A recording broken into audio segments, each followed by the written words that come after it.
Salut Romain, Salut, ça va? comment vas-tu? Ça va. Désolé du retard hein, avec les enfants. Il y a pas de souci. Il n'y a aucun souci, on est super content de t'avoir ce soir avec nous. Enfin, parce que j'ai fait c'est avec moi que tu as discuté sur Twitter. J'ai remonté le fil de nos conversations et on en discutait avec Flav au début. J'ai dit, ah oui, bah, ça fait un an que je lui ai proposé de venir C'est euh, vrai. dans le live. C'était pour Thanksgiving déjà à l'époque. Oui, Donc ça y est, on peut enfin t'avoir.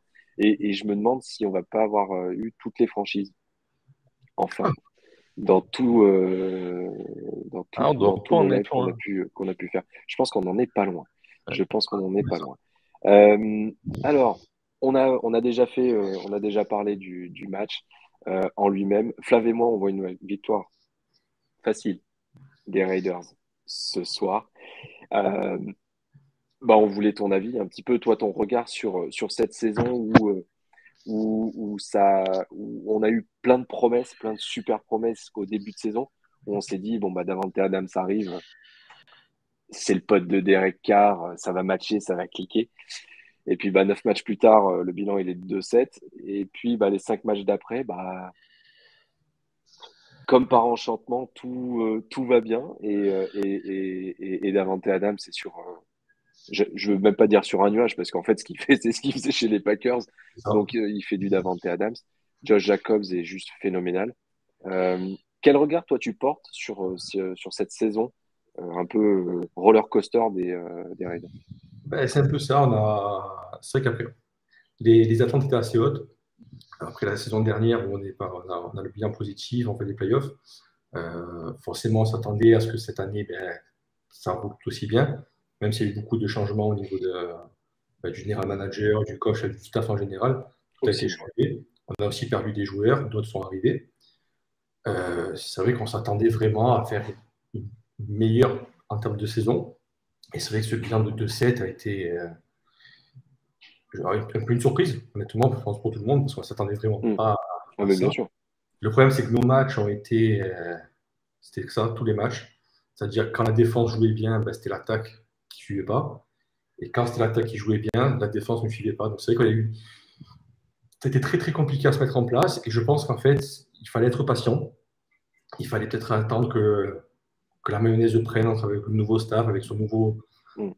enfin, comme c'est une grosse partie qui vient sont des anciennes Patriots, peut-être qu'il fallait attendre que la mayonnaise prenne, que les joueurs adhèrent au discours, adhèrent à une nouvelle méthode de travail, tant sur le plan offensif que sur le plan défensif. Et là, c'est vrai que depuis 3, 4, 5 matchs, on commence à voir vraiment Ouais. il y a quelque chose dans cette équipe. Comme dans les autres franchises, hein, normalement, Oui, non, bien sûr. Bien mais c'est sûr. vrai il y a quelque chose qui s'est passé. Moi, je pense qu'il fallait être patient. Alors, j'étais le premier critique sur l'arrivée de McDaniels. C'était pas mon choix numéro un, honnêtement. Maintenant, bon, il est là. Voilà, on le soutient, on le critique quand il est critiquable. Mais j'ai l'impression qu'il voilà, il y a quelque chose qui s'est fait. Après, on n'a peut-être pas affronté les ténors de la Ligue aussi, sans faire injure à qui est. Enfin, nos 5 victoires, on n'a pas non plus voilà, affronté. Enfin, on n'a pas battu les Ouais. Chiefs, battu les Bills, voilà. Ouais, les Mais Chargers, c'est pas mal quand même. voilà, j'allais dire Les les Chargers, Chargers. c'est déjà pas mal. Ouais. Et puis on gagne avec la manière aussi. C'est pas une victoire, voilà. Même si on en a eu Hmm. cette saison, mais même ces victoires qu'on va chercher en overtime, ben, au final, il faut aller les chercher, il faut aller les faire. Ils le font. Donc, ça fait plaisir, ça fait du bien. Voilà. Quand le match des Chargers, justement, quand tu te couches à 2 heures du mat et tu te lèves à 6 heures, tu as dormi 4 heures dans la nuit, mais ouais, ça vaut le coup, ça fait du bien. Et honnêtement, Ouais, c'est ça. après le début de saison qui était vraiment pas à la hauteur de nos attentes. Après, c'est vrai que beaucoup de spécialistes nous voient troisième ou quatrième d'ailleurs de l'AFC West. Moi, j'étais là, je dis ouais, mais tant mieux. Voyez-nous comme ça, au contraire, ça sera notre victoire, notre saison n'en sera que plus belle.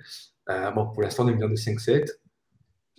Voilà, il reste encore 5 matchs. Alors, je ne dis pas qu'on va gagner les 5, mais Ah, moi, je ne prends pas, moi, je on prends pas chaque match. Voilà, là, cette nuit ici, les Rams, logiquement, tout du bois, ça devrait être une victoire.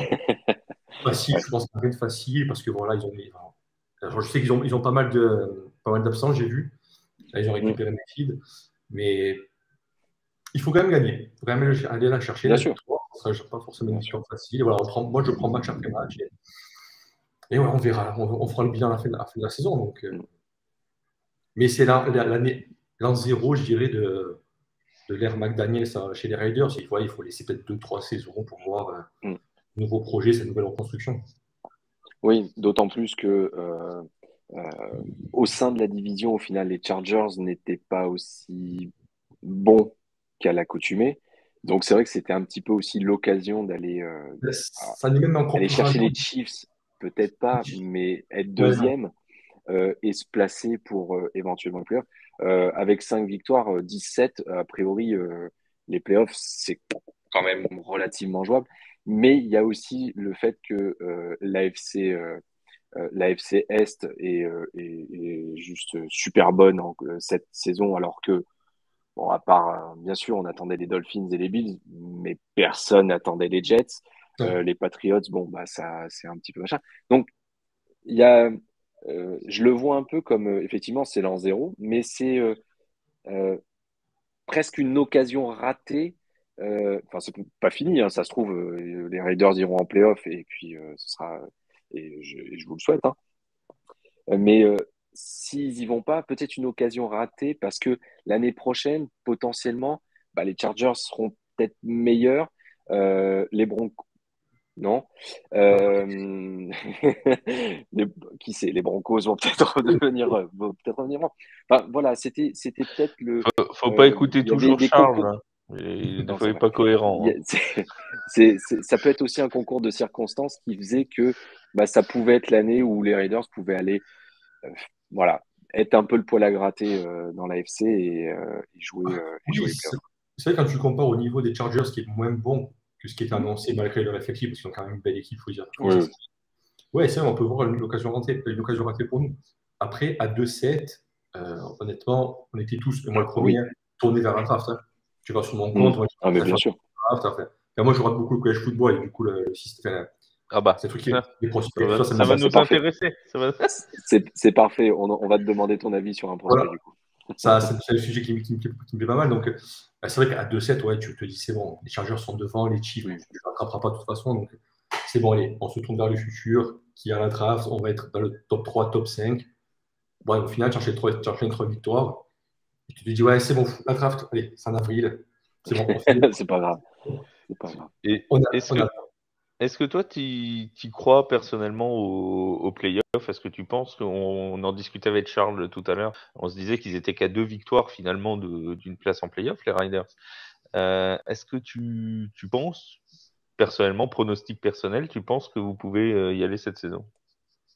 Ça me semble compliqué d'y aller, vu le calendrier qui nous reste. Parce qu'il nous reste 5 matchs. Bon, il y a les Rams, Steelers, Patriots, Ouais, Niners et Chiefs. c'est ça. Euh, Potentiellement, sur ces 4 matchs, je ne compte pas le match des Chiefs, hein, parce que je le mets à part celui-là. Euh, si on en prend 2 ou 3 là-dessus, à voir avec le bilan des autres C'est divisions. ça. Ouais. Maintenant, moi, comme j'ai dit la dernière fois, j'ai participé au podcast des Seahawks. J'aurai la draft la semaine, mais quand j'arrive le dimanche, bon là c'est dans cette nuit, je veux la victoire. Hmm. Je ne pense pas à la draft, je ne pense pas à tout ça. Maintenant, les places en playoff, ça me semble aller compliqué d'aller les chercher. Il faudrait arriver, idéalement, en fait, il faudrait arriver à 9-8, Ouais, 9-7, 9-7 avant le match des Chiefs. Hmm. Là, ouais, ça veut dire enchaîner 4 victoires, en fait, ça ferait 7 victoires consécutives. Ça Ouais. me paraît. Bah, il y a les 49ers qui font figure un peu d'épouvantail dans le lot, mais Mais on sait pas. 49ers avec Mais on Brock sait pas, les Purdy, 49. dont on ne sait pas ce que ça vaut, quoi. Donc, Non. Voilà, c'est les 2 derniers matchs qui font. Après, les Chiefs, est-ce qu'ils seront déjà qualifiés de leur côté? Est-ce qu'ils vont faire jouer c'est ce que je... personne? Bah oui, c'est ce que Parce je qu'ils vont se disais dire, tout à bon, l'heure. c'est pas le match, on le fait tourner. Après, ils vont se dire, attends, on est contre les Raiders, c'est contre les Raiders. Ouais. Puis vous les avez bien emmerdés depuis quelques années, donc bon. Voilà, je pense pas qu'ils vont se dire, ah, c'est bon, on met les moins de 18 ans, on est sûr de faire tourner, quoi. Donc, C'est ça. je- honnêtement, les playoffs, j'y crois pas trop. Je prends match après match, honnêtement. Je vais rester demain matin, parce que je ne vais pas regarder le match, mais je verrai demain matin au réveil le résultat. Ça, vu le début de saison à 2-7, si on va chercher les playoffs, ça sera quoi à 9-8 encore, je ne suis même pas sûr. Ouais. Bah après, ça dépend, comme tu dis, ça dépend tellement du reste, en fait. Et notamment des Jets. Les Jets, s'ils s'effondrent. Au-dessus, c'est compliqué. Par contre, c'est la 7e place. Et la 7e place, il y a les Jets, les Chargers et vous. Donc, ces deux équipes-là, après, derrière, les Jets, il leur reste, évidemment. J'ai changé. Tu veux le calendrier des les Jets? Les Jets, les Bills, les Dolphins, les Seahawks, les Jaguars et les Lions. Ouais. Bah, franchement, c'est le 6e calendrier le plus difficile. Et tant qu'à on met quand même dans les easiest opponents, donc les adversaires les plus simples, les Jaguars et les Lions. Ouais, sachant que c'est capable de tout et rien, les deux. Voilà. Et les Chargers, par contre, ils ont le calendrier le plus facile puisqu'il leur reste les Dolphins, les Titans, les Broncos, les Rams et les Colts. Oui, c'est pas le plus. Oui, ils en ont 3. Les 3 derniers, ils jouent plus rien, quoi. Voilà, en gros, les 3 derniers jouent plus rien. Les 2 autres, les Titans sont quasi qualifiés pour. Oui, et puis ils sont quasi qualifiés, donc à la limite. Oui. Voilà, ils auront un match à la maison, donc qu'il soit 3e, 4e ou 2e, je suis pas sûr que ça change grand-chose.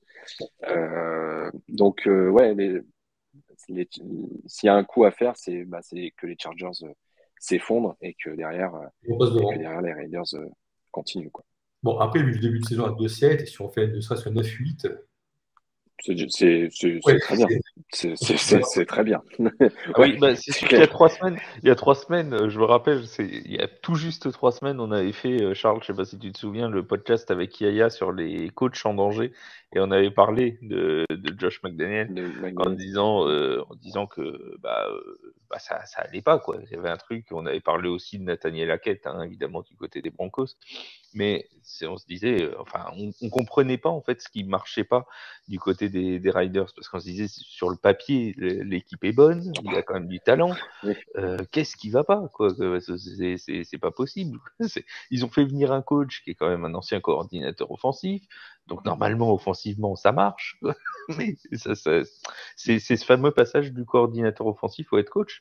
Est-ce que toi tu le vois rester du coup longtemps? Alors on sait qu'il y a des problèmes de finances, que au niveau de la franchise pour le virer, que c'était compliqué. Donc bon, mais maintenant qu'il semble avoir gagné un petit peu je veux pas dire en crédibilité, mais qui semble avoir imprimé son discours, est-ce que tu penses qu'il peut y avoir des belles années sous Josh McDaniels? Alors, longtemps, je ne sais pas qu'est-ce que tu entends par longtemps. Plus de 6 mois, plus que Nathaniel Hackett. Il y a la durée d'un contrat sur 4 ans. Après la saison dernière qu'on a vécue, je pense que Mark Davis a dû se dire, je prends des gens qui ont été dans une organisation qui fonctionne, qui marche, parce que notre general manager, c'est l'ancien assistant general manager des Patriots, McDaniels, des Patriots aussi, Graham, il vient des Giants, mais je pense qu'ils ont dû se dire, voilà, on prend 3-4 saisons, on reconstruit, on part, on nettoie. Là, par exemple, on a encore eu des joueurs qui sont partis, ils ont fait quasiment tous les pics qui ont été faits par Gruden et Mayock aussi. Je pense qu'ils ont dû se dire, on passe sur un cycle de 2, 3, 4 saisons, où on nettoie, on part à neuf, on change un peu la mentalité qu'il y avait avant pour partir sur un truc propre, on repart à neuf. Après, je pense qu'on a mal commencé parce qu'il a fallu le temps pour les joueurs, pour le staff d'apprendre à se connaître. Tout a été nouveau apparemment, d'après ce que rapportent les insiders des Raiders. Tout était nouveau sur pas mal de choses. Donc, moi, McDaniels, comme je disais tout à l'heure, ce n'était pas mon premier choix, honnêtement. Maintenant, il est là. Après, cette histoire de financement, comme quoi on ne peut pas le virer, je me dis, bon, je suis pas en train de s'en faire établir les contrats, ils ont quand même dû prévoir. J'espère, ouais. Je me suis dit, bon, si au cas où on le Limoges, comment ça se passe? J'imagine. Après, je pense que Mark Davis n'a pas de. S'il vire McDaniels en cours de saison, pour lui, c'est un terrible désaveu parce qu'apparemment, c'est vraiment son premier choix. Mais, ouais. Oui, lui et rien d'autre. Et je pense qu'il s'est déjà trompé d'une certaine manière avec Gruden. Je pense qu'il n'avait vraiment pas de droit à l'erreur là-dessus. Maintenant, McDaniels, il a fait une mauvaise expérience comme head coach. C'était il y a 10 ans, je crois, chez Denver.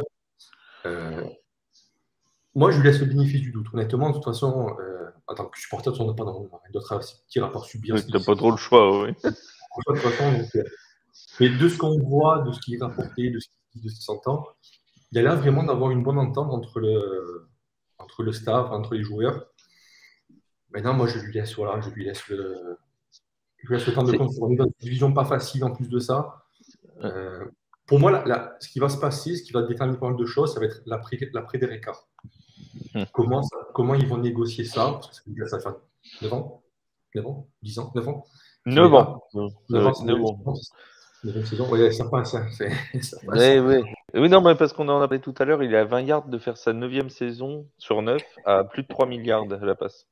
Voilà, donc comment ils vont négocier ça? Comment ça va se passer? Est-ce que déjà, McDaniels sont encore là quand la question va se poser? Maintenant, ouais, c'est sûr, si en fin de saison, il fait un 9-8 ou un 8-9, vu comment on a démarré, il n'y a pas de raison particulière de le virer aussi. Non. On verra aussi. Après, ils sont arrivés en juillet, août dans ces jours-là, enfin, pas avant, mais on verra aussi la draft. La draft doit donner une indication de comment ils vont construire. Est-ce qu'ils vont se dire, voilà, on concentre la draft sur la défense, parce que c'est là qu'on a nos principales lacunes. Sachant par exemple que sur notre ligne offensive, ils se sont dit, pendant l'off-season, on ne recrute personne, on fait avec ce qu'on a. Ils ont testé, on a eu 4, je crois, on a eu 7 ou 8 différentes combinaisons en début de match. Maintenant, je dis, moi, McDaniels, je ne suis pas le fan numéro 1, mais qui me donne tort, tant mieux.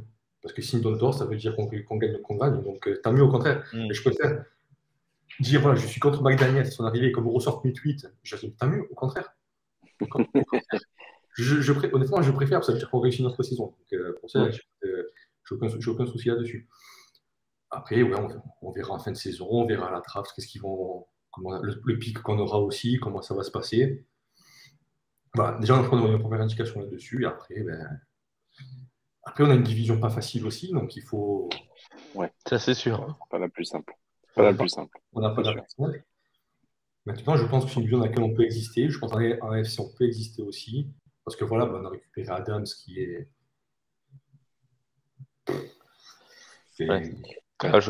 On a dans l'équipe de TF1, on a quelques personnes qui voudraient bien encore avoir Adams dans leur équipe.